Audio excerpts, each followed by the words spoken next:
À toi, j'espère que tu vas bien. Et aujourd'hui, c'est un plaisir pour moi de te retrouver sur la chaîne La Femme Restaurée.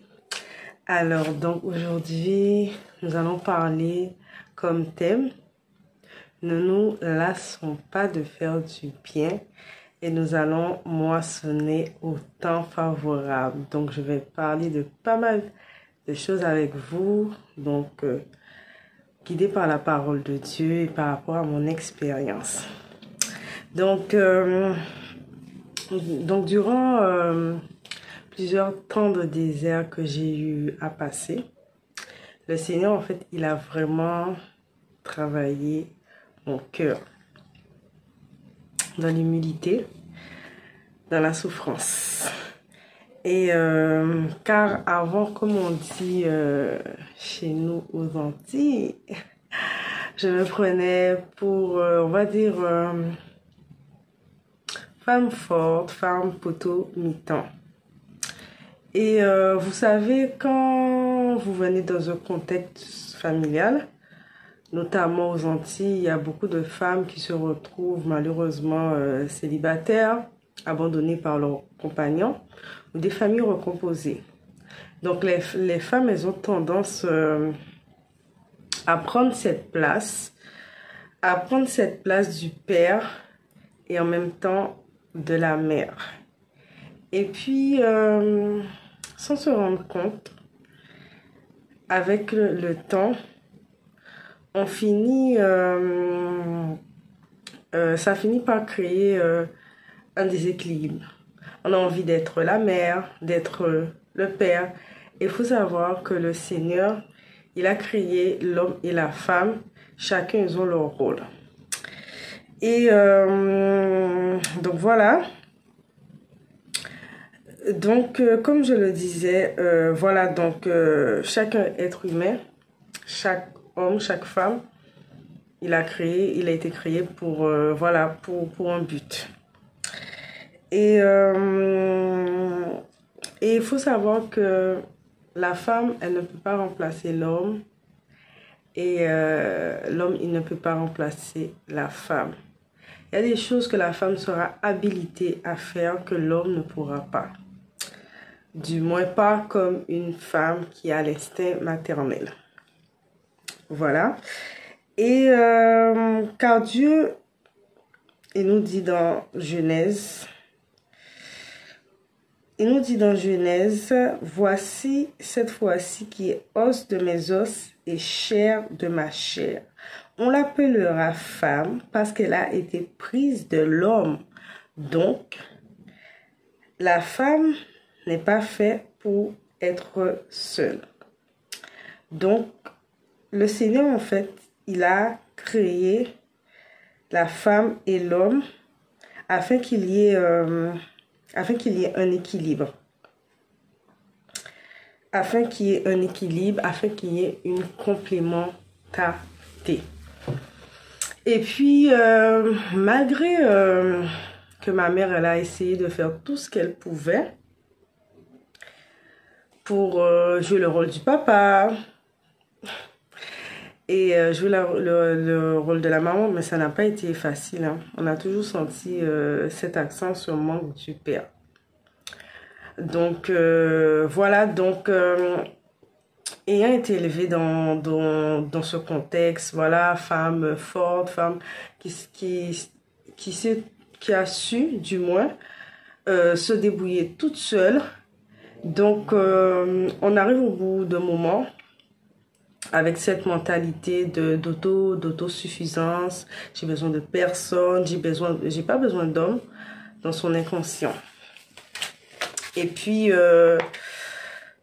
donc voilà, on arrive avec cette mentalité dans son inconscient. Et puis après, quand on est dans une relation, il n'y a pas cet équilibre. Et l'homme, il a du mal à trouver sa place. Il sent le plus souvent que, comment dire, envahi, dominé, qu'il n'a pas sa place. Des fois, il peut même se sentir inutile, surtout quand il voit que la personne ou la femme, C'est quelqu'un, voilà, de très avenante, qui a été autonome dans la vie, voilà, qui a su acquérir certaines choses tôt, que ce soit sa voiture, que ce soit sa maison, etc. Et puis, le plus souvent, quand un homme peut se mettre en couple avec une femme, il peut se sentir inférieur, il peut se sentir, voilà, pas à sa place. Donc voilà. Et puis c'est vrai que ma mère, elle avait tendance souvent à nous rappeler, c'est moi qui est votre père, c'est moi qui est votre mère. Et elle répétait ça souvent, souvent. Voilà. Et vous savez ce que vous allez entendre tous les jours, votre environnement, votre vécu, ça va finir par vous façonner et définir qui vous êtes au fil du temps. Voilà. Donc voilà, j'ai adopté ce comportement pour moi, cette mentalité normale de jamais avoir besoin d'aide, de compter sur qui que ce soit, parce que j'ai toujours vu ma mère s'en sortir seule, galérer seule. Il n'y avait personne pour l'aider, à proprement parler. Et donc voilà. Donc c'était les femmes, c'était elles qui géraient, qui s'occupaient des enfants, voilà, qui faisaient tout. Donc voilà. Voilà, donc... et voilà, donc à l'époque, avant d'être dans le Seigneur, donc ça m'est arrivé d'avoir ce type de comportement avec certaines personnes sans me rendre compte. Je laissais pas la place à la personne, je voulais tout faire, voilà. Anticiper les choses, si les choses n'étaient pas faites comme je le voulais, ça m'énervait, ça m'agaçait, etc. Et j'avais cet esprit de contrôle et tout, il faut que ça soit fait comme ça, mais il faut savoir que l'homme et la femme sont différents, ils sont complémentaires, donc l'homme ne peut pas forcément faire la même chose pareillement que la femme. Donc on est là pour se compléter, pas pour être jumeaux, pas pour être une photocopie. Et j'avais vraiment du mal avec ça. Et voilà, donc et aussi des fois quand la personne, je voyais peut-être que, bon, on va dire, c'était, je pense, un peu de l'orgueil. Avant, à l'époque, la personne, elle n'avait pas forcément le même niveau que moi, que ce soit au niveau salarial, etc.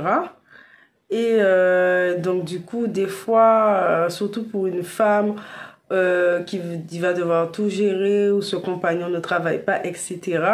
Donc, inconsciemment, on a tendance à dominer parce que la femme, elle aime se sentir en sécurité. Elle aime que, voilà, qu'elle ne manque de rien, que même si elle travaille ou autre, mais que son mari, voilà, il assure quoi, il est là, il subvient à ses besoins. Et quand vous voyez en tant que femme, vous êtes avec quelqu'un, vous vous sentez pas en sécurité parce que vous sentez, vous savez que si demain il y a un problème, tout repose sous votre épaule en fait. C'est vous qui devez gérer les finances, le loyer, la maison, les courses, etc. Et des fois en fait, ça crée vraiment un déséquilibre et ça peut être vraiment un poids. Et surtout qu'on n'est pas, on va dire, dans le Seigneur, on vit selon les standards du monde, selon les standards de la société. Et donc, ça peut être compliqué. Ça peut être vraiment compliqué. Donc, on a tendance à prendre le dessus. Donc, voilà. Donc,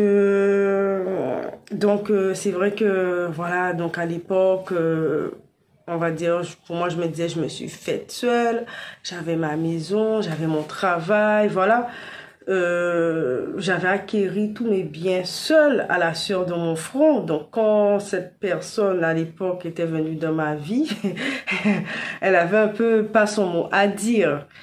Et pas son mot à dire et tout, et elle trouvait pas sa place. Et ça a été vraiment compliqué. Mais le Seigneur m'a montré ça aussi avec le temps. Voilà. Donc j'avais meublé ma maison seule. Donc pour moi, femme indépendante, Mais ce trait de caractère, ça s'est pas développé tout de suite. C'est vrai que mon vécu, mon environnement a eu un impact, mais je pense que ça s'est développé avec le temps. Parce qu'auparavant, j'ai eu l'occasion de connaître des personnes et c'était plus les personnes qui avaient tendance à vouloir profiter et dominer. Et je pense que vous voyez, à force qu'on a profité de vous, vous avez été broyé, manipulé, et bien la personne qui va suivre, celle qui va tout encaisser. Donc voilà. Et voilà, quand les gens ont abusé de vous financièrement, vous ont volé et tout, etc. Donc je me suis dit, donc plus jamais je veux vivre ça. C'est moi qui vais être au contrôle de ma vie, c'est moi qui vais être au contrôle de mes finances, etc. Et voilà quoi. Et donc le Seigneur, en fait, il est venu briser, il est venu casser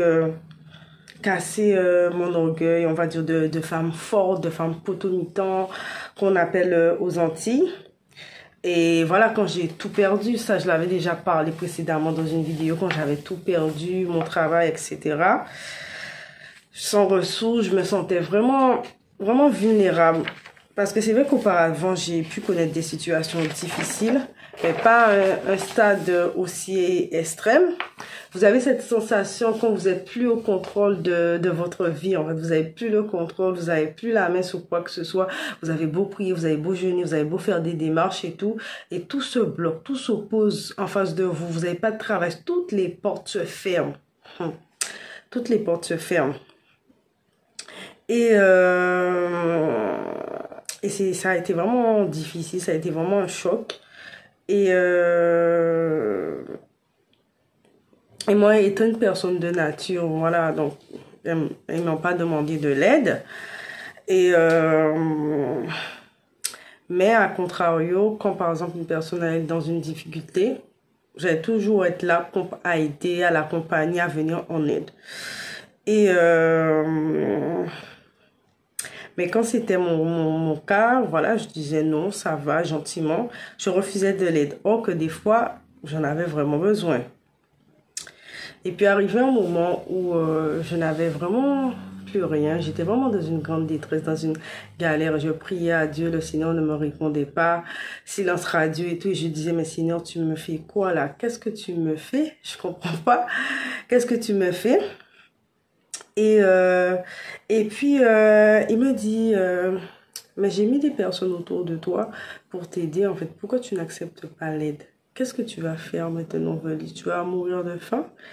Et j'ai résisté pendant des mois et des mois. Des jours et des jours, je résistais. Je résistais, je résistais. C'était difficile. Et tout parce que je suis restée plusieurs mois sans revenu, sans finance. Tout était bloqué. Je résistais. Et le Seigneur me dit, tu vas faire quoi en fait? J'ai mis des personnes auprès de toi pour t'aider. Tu ne demandes pas de l'aide et tout. Et pour moi, c'était vraiment, on va dire, une humiliation. C'était dur de se rabaisser, d'aller, on va dire, quémander son pain. Et j'ai connu des galères dans ma vie. J'ai connu des situations extrêmes. Mais jamais arrivé à un point où à ne plus avoir de quoi manger, à ne plus pouvoir s'en sortir. Je trouvais toujours une petite porte de sortie, un petit job, un petit boulot, quelque chose. Mais là, c'était vraiment terrible. C'était vraiment terrible. J'ai pleuré, je me sentais mal. Je me sentais mal. Et le Seigneur me disait, mais voilà, est-ce que tu vas rester comme ça? Qu'est-ce que tu vas faire? La personne, elle est près de toi, elle veut t'aider, mais tu refuses, tu demandes pas. Tu demandes pas. Et le Seigneur vraiment travaillait mon humilité, enlever l'orgueil et tout pour que je puisse encore être humble, apprendre à demander de l'aide. Voilà. Et comme il le dit dans le verset dans Matthieu, voilà, quand il nous dit, il nous abaisse avant de nous élever. Et franchement, je peux pas vous dire le sentiment que j'avais vraiment de se sentir vulnérable. Donc vraiment, je disais, Seigneur, pitié, aide-moi et tout, etc. Voilà, ouvre une porte, ouvre le travail, ouvre les finances. Mais le Seigneur, il fait ce qu'il veut. Et donc le Seigneur, avant de nous donner vraiment des grandes choses, il veut vraiment en fait nous abaisser. Parce que si demain, il nous bénit avec toutes sortes de choses, toutes sortes on va dire, de bénédictions, on aura peut-être tendance à oublier d'où on vient. Et des fois, il nous fait passer par des moments vraiment difficiles dans nos vies, vraiment en fait critiques. Comme ça, on n'oublie pas demain d'où on est sorti, on reste vraiment humble.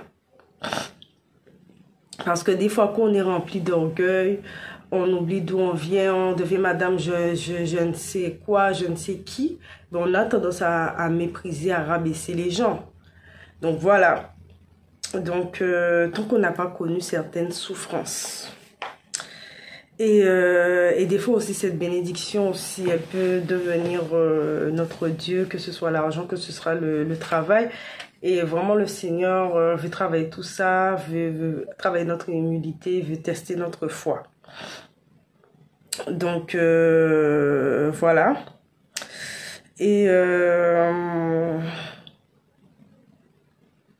nous pouvons... Donc, c'est vrai que ça me faisait vraiment penser un peu à l'histoire de Job quand il avait vécu tous ces moments difficiles et que sa femme l'avait abandonné, tout le monde l'avait abandonné, il n'avait plus rien. Et sa femme lui dit, mais voilà, maudit Dieu et meurt. Mais Job, en fait, quand il avait tout perdu, il a continué à espérer en Dieu. Il a continué à espérer en Dieu.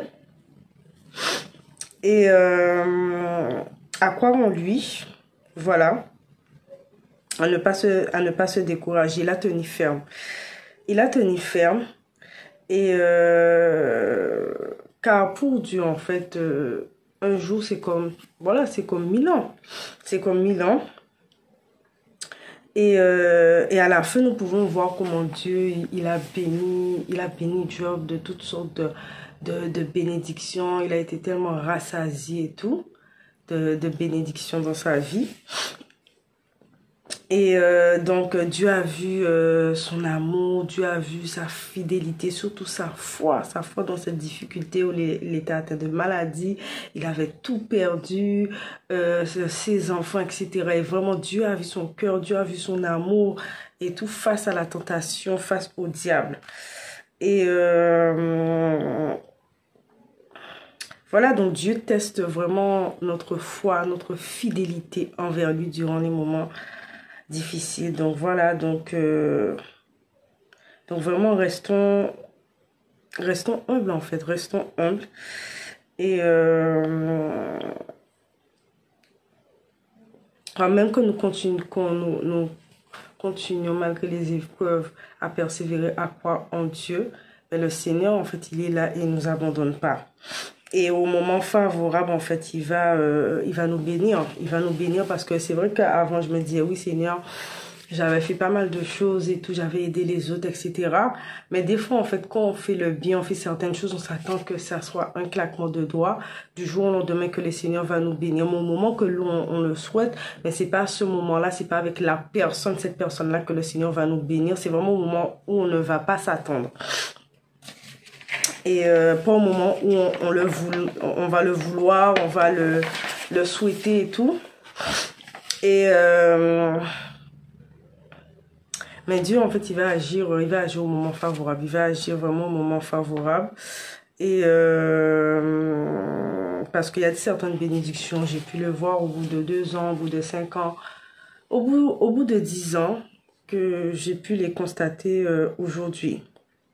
Mais durant, en fait, ces temps d'attente, ce qui est vraiment difficile, c'est vraiment de garder son cœur, de pas en vouloir à Dieu, parce que l'ennemi va tout essayer pour vous dire, mais regarde ta vie, regarde ta situation, tu es sûr que tu as un Dieu, tu es sûr que ton Dieu, il est là, mais quel Dieu qui peut te laisser souffrir comme ça, sans travail, ne pas avoir de quoi manger, à t'humilier comme ça, l'ennemi, en fait, il va manipuler vos pensées, manipuler votre conscience, il va instrumentaliser aussi des gens pour vous mépriser, et franchement, c'est pas facile, il faut tenir bon, il faut tenir ferme.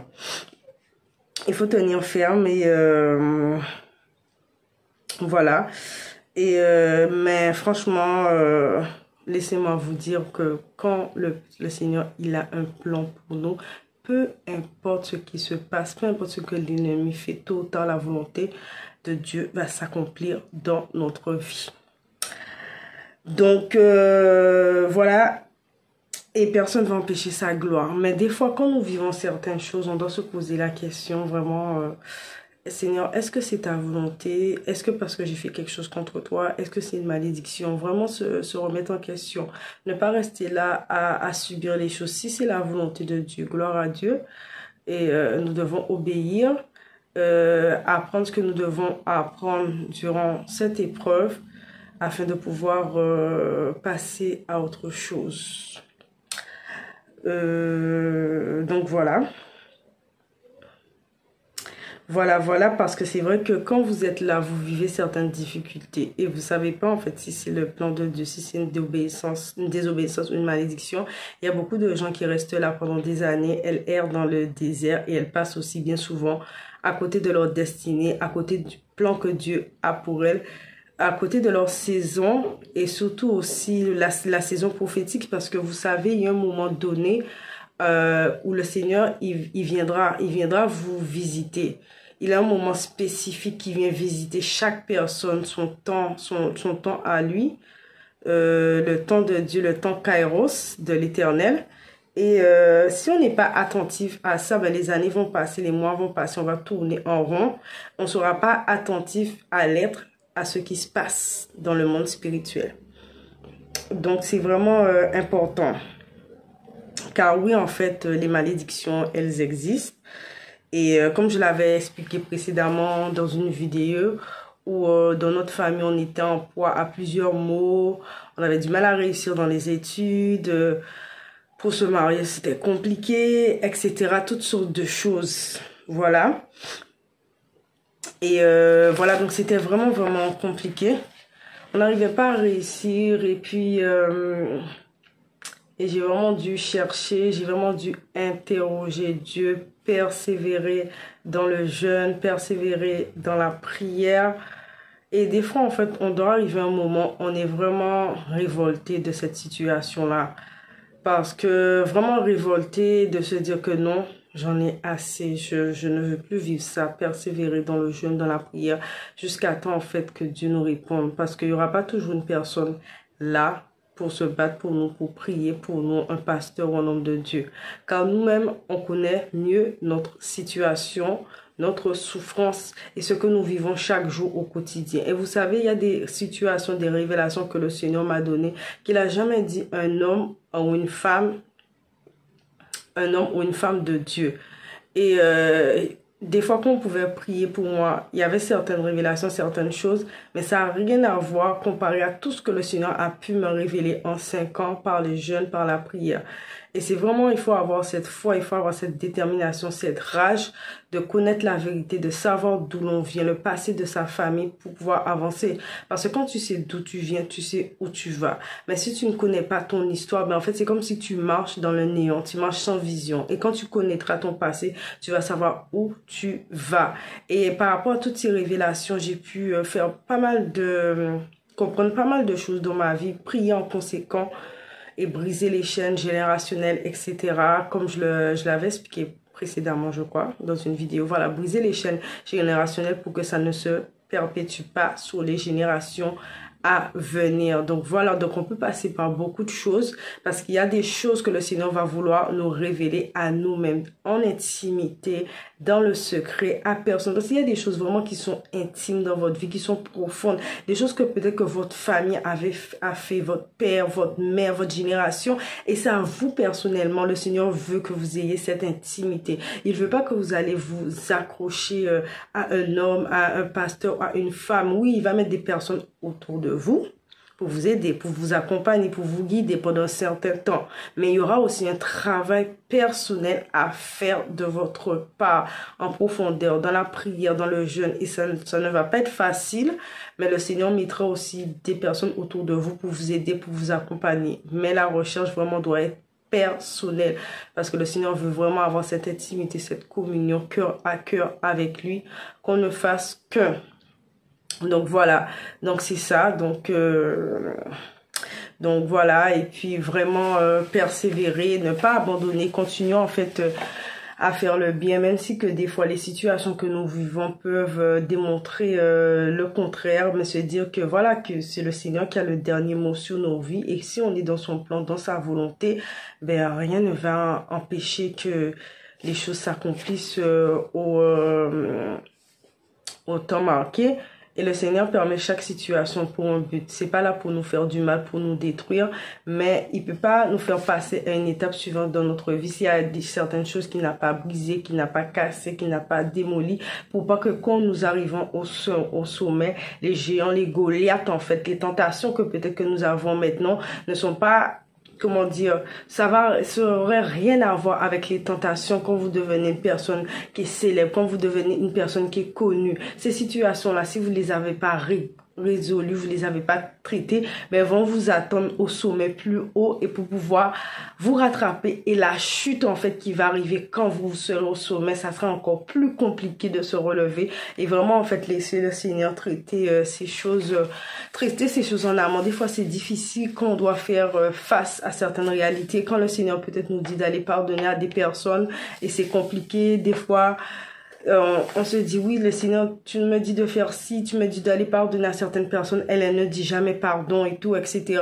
Et vraiment, durant tout ce temps de désert, ces situations, le Seigneur m'a poussé vraiment dans mes retranchements, vraiment au fond de moi-même. Et à un moment, je me disais, mais Seigneur, je peux pas, en fait, c'est dur. Et le Seigneur, au bout d'un moment, me dit, mais Vélis, pourquoi tu me résistes? Ne me résiste pas. Pourquoi tu me résistes? Arrête de me résister. Et plus je résistais, plus ça devenait difficile. Et quand j'avais fait l'action et tout, j'allais vers la personne, j'étais délivrée, j'avais le cœur libre, l'esprit libre, je faisais plus de cauchemars, je rêvais plus de la personne. Mais l'ennemi, en fait, il vous maintient dans le manque de pardon, dans l'amertume, parce qu'à chaque fois, il manipulait mes pensées, il faisait en boucle revenir la scène. Mais regarde, tu vois ce qu'elle t'a fait, cette personne-là, elle est méchante, elle est mauvaise. Et il vous manipule comme ça. Et ça a fait grandir le manque de pardon, l'amertume, qui bloque beaucoup de bénédictions. Beaucoup de bénédictions qu'on ne pardonne pas et tout, ça bloque beaucoup de bénédictions. Et vraiment, le Seigneur a fait tout pour un but, même si des fois les situations sont contraires, même si les gens continuent à nous faire du mal, à nous trahir, mais vraiment de continuer à faire le bien, de continuer à servir Dieu, de continuer à croire en lui. Et au moment favorable, il va nous bénir. Et c'est vrai, je me rappelle à l'époque, je disais à ma mère, souvent je lui disais, mais maman, je ne comprends pas. Je ne comprends pas, je posais la question et je lui disais, mais plus les personnes te font du mal et plus tu fais du bien. Toutes sortes, parce que ma mère, elle a connu toutes sortes d'atrocités. Sa vie n'a été que galère, que souffrance. De par, voilà, on a été abandonné jeune par notre père. Et puis, que ce soit la famille, l'entourage, l'humiliation, le mépris, le mal, la sorcellerie, les blocages. Enfin bref, toutes sortes de choses. Et elle gardait son bon cœur, elle continuait à aider les autres, à manifester de l'amour. Je disais, mais moi, au bout d'un moment, ça m'aurait tellement dégoûté que, franchement, elle m'a dit, même à mes filles, mes enfants, je vous ai et je peux pas faire le mal parce que je vous ai. Et je sais que tout le bien que je fais aujourd'hui, demain, ça sera pour vous. Et quand je parlais de la bonté de ma mère et de toutes les choses qu'elle a fait, j'ai vu les fruits de sa bonté durant plusieurs années, parce que des fois il y a des situations dans ma vie, des portes qui se sont ouvertes, des bénédictions que j'ai eues, et je sais que vraiment c'est dû à la bonté, au bon cœur de ma mère. Je dis, elle est comme Tabitha qui était là, qui s'occupait des gens, qui s'occupait des veuves malgré la méchanceté, et je sais que c'est dû à son bon cœur que franchement, des fois quand je suis arrivée dans des situations, des fois je me retrouvais dans des endroits, mais des fois par exemple je me retrouvais dans des endroits où par exemple une fois, je me rappelle, quand j'habitais à Tours, et puis le convoitureur, il devait me déposer au centre-ville. Et il m'a déposé à côté d'une autre. Il m'a déposé avant la sortie d'une autoroute et j'avais pas de batterie. La personne, elle est partie, elle m'a abandonné comme ça. Il faisait nuit sur l'autoroute. Mais imaginez-vous, vous êtes comme ça à côté de l'autoroute. On vous a jeté comme ça. Et à ce moment-là, je marchais pas encore de le Seigneur. Mais je croyais en Dieu, mais voilà, j'avais pas une marche avec le Seigneur. Et j'étais là, je dis, mais Seigneur, comment je vais faire? J'ai pas de téléphone, j'ai rien. Comment je vais faire pour rentrer chez moi? Et j'étais là, vous imaginez faire du stop sur l'autoroute, faire du stop sur l'autoroute. Hey! Et le Seigneur, quand je vois des moments, je me suis retrouvée dans des situations catastrophiques où le Seigneur a envoyé des anges pour moi. Et une personne s'est arrêtée ce jour-là. Elle faisait chauffeur-livreur, mais normalement, elle n'a pas le droit de s'arrêter parce que ils sont chronométrés. On les pisse pour savoir tout ce qu'ils font, voilà. Et la personne est venue, elle m'a déposé, elle m'a dit, je fais vite, qu'est-ce que vous faites là et tout. Je lui ai expliqué, il m'a déposé chez moi. Mais c'est là que je me suis rendu compte, mais quand j'en parle, j'ai envie de pleurer. Je me rends compte que des fois, il y a des situations compliquées dans ma vie où je me suis retrouvée à des endroits seule, à des endroits perdus. Et le Seigneur envoyait quelqu'un, un ange pour venir me récupérer, pour me sortir à des endroits. Et ça, c'est pas mal de choses parmi tant d'autres. Il y a tellement de choses qui se sont passées dans ma vie où je me suis dit, mais vraiment, c'était la grâce de Dieu. Ou une fois, ça m'arrivait quand j'étais aux Antilles, avant de connaître le Seigneur, j'allais beaucoup en boîte de nuit, en soirée et tout. Et à l'époque, il y avait une voix qui parlait et c'est vrai que le Seigneur m'a rappelé ça.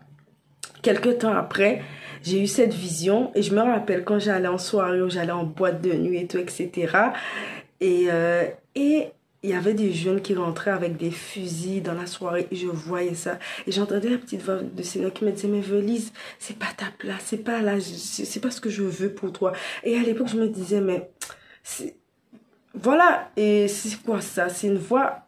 Je me sentais mal à l'aise. J'étais là, je m'amusais, oui. Je passais un bon temps quand j'allais dans ce genre de lieu. Mais j'avais toujours cette sensation que c'était pas ma place, en fait. C'était pas ma place. C'était pas ma place. Et le Seigneur m'a ramené dans le passé où il m'a fait voir qu'il était avec moi quand j'allais dans des soirées où il y avait des fusillades, il y avait des gangs et tout, etc.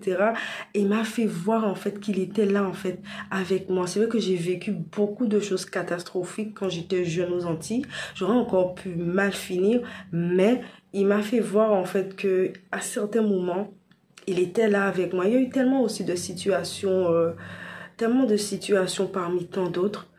Et je remercie vraiment, vraiment le Seigneur parce que j'aurais encore pu mal finir.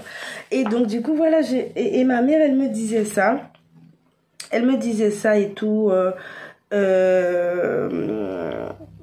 Qu'elle nous a, nous, et qu'elle doit continuer, en fait. Elle fait le bien. Elle a un bon cœur et tout.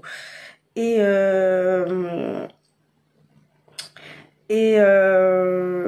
quand vous voyez que le Seigneur, son enfant, il voit quelqu'un qui a un bon cœur, qui a le cœur de Dieu, qui aide les autres, mais le Seigneur ne peut pas vous laisser comme ça dans la main. Il ne peut pas vous laisser. Les ennemis vont essayer de faire tout ce qu'ils veulent, mais il ne peut pas vous laisser comme ça dans la main de vos ennemis. Et pour terminer, donc voilà, le Seigneur m'avait mis ce passage-là à cœur dans Somme 41:2 qui dit « Heureux celui qui s'intéresse aux pauvres. Au jour du malheur, l'Éternel le délivre. L'Éternel le garde et lui conserve la vie. » Donc quand j'ai vu tout ce que ma mère, elle a dû traverser, elle est restée au moins 1 mois dans le coma. On a voulu lui faire du mal. Elle a fait un accident grave de la route. Et cette épreuve-là, ça a été vraiment difficile pour moi en tant qu'enfant de voir sa mère défigurée à l'hôpital et tout, etc. Et tu dois t'occuper de tes petites soeurs. Ton père, il n'est pas là. Quand tu penses que ton père, il est encore vivant, il est en Haïti, mais il vient même pas pour s'occuper de sa femme. Enfin, bref. Donc, ça a été vraiment compliqué toutes les soirs où j'ai dû me retrouver seule avec mes petites soeurs. Ma mère, elle n'était pas là. Voilà, elle devait sortir. C'était vraiment compliqué psychologiquement. Et voilà, donc quand je voyais toutes ces choses qu'elle avait vécues, la maladie, la souffrance, la tribulation, l'humiliation, et le Seigneur a été toujours là. Le Seigneur était toujours là. Et comme en fait la malédiction, elle nous poursuit, comme aussi la bénédiction, le bien qu'on fait, ça nous poursuit. Voilà. Car il dit aussi, le Seigneur nous dit que quand on fait le bien, ce sont des charbons ardents qui tombent sur la tête de nos ennemis. Car il dit dans Romains 12, 20, « Mais si ton ennemi a faim, donne-lui à manger. S'il a soif, donne-lui à boire. Car en agissant ainsi, ce sont des charbons ardents que tu amasses sous ta tête. » Donc franchement, mes bien-aimés, peu importe la méchanceté du monde, continue à faire le bien. Ne vous lassez pas, vous allez mentionner au temps favorable, comme le dit la parole. Et le Seigneur ne va pas vous oublier.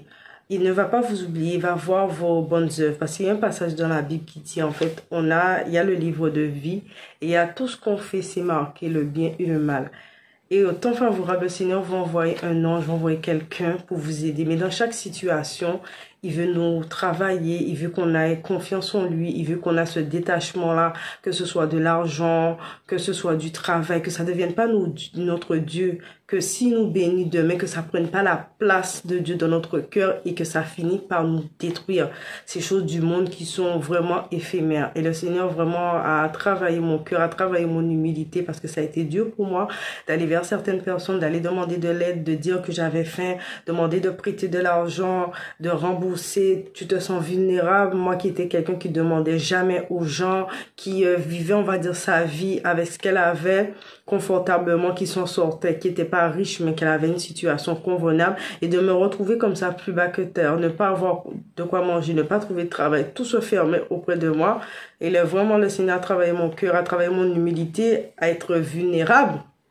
Comme ça, demain, je vais pas oublier d'où je viens et ainsi toujours avoir de l'amour, de la considération et ne pas m'enorgueillir et ne pas mépriser les autres et aussi tester ma foi en lui. Et c'est pas facile, c'est encore un combat, je continue encore. Il m'éprouve encore dans cette saison, il m'éprouve encore, éprouvé. Mais je lui fais confiance, je garde les yeux fixés sur lui. Et comme je l'ai dit précédemment, un jour, c'est... Voilà, qu'est-ce qu'un jour pour Dieu? En un jour, il peut changer toute notre vie de tout au tout. Et des fois, on a tendance à croire qu'on perd du temps, on perd des années. On a envie de racheter le temps nous-mêmes, de faire les choses, d'aller courir vite. Mais des fois, on veut courir vite, or qu'on n'est pas forcément là où est-ce que Dieu veut que l'on soit. On fait pas les choses que Dieu veut que l'on fasse au moment qu'il veut que l'on fasse et on s'égare. On pense qu'on va vite, on pense qu'on avance, qu'on rentre dans notre destinée, or qu'on est à côté de tout ce que Dieu ne veut pas. Donc, il est important, comme je le disais tout à l'heure, de vraiment savoir qu'est-ce que Dieu veut, qu'est-ce qu'il attend de moi, qu'est-ce qu'il veut pour moi en cette saison. Est-ce que je suis là où est-ce qu'il veut que je sois? Est-ce que je suis au bon endroit, dans la bonne église? Est-ce que je fais ce qu'il me demande? Voilà, donc je demande le mariage. Est-ce que je me prépare? Est-ce que je lis? Est-ce que je vais dans des conférences? Qu'est-ce que je fais? Je demande la bénédiction, mais est-ce que je fais le travail à l'inverse pour avoir ce qu'il me demande? Est-ce que je vais pardonner? Est-ce que je vais faire le travail sur moi? Toutes ces choses, voilà. Donc voilà, continuez à servir Dieu et à faire sa volonté. Et je vous dis à bientôt sur la chaîne La Femme Restaurée.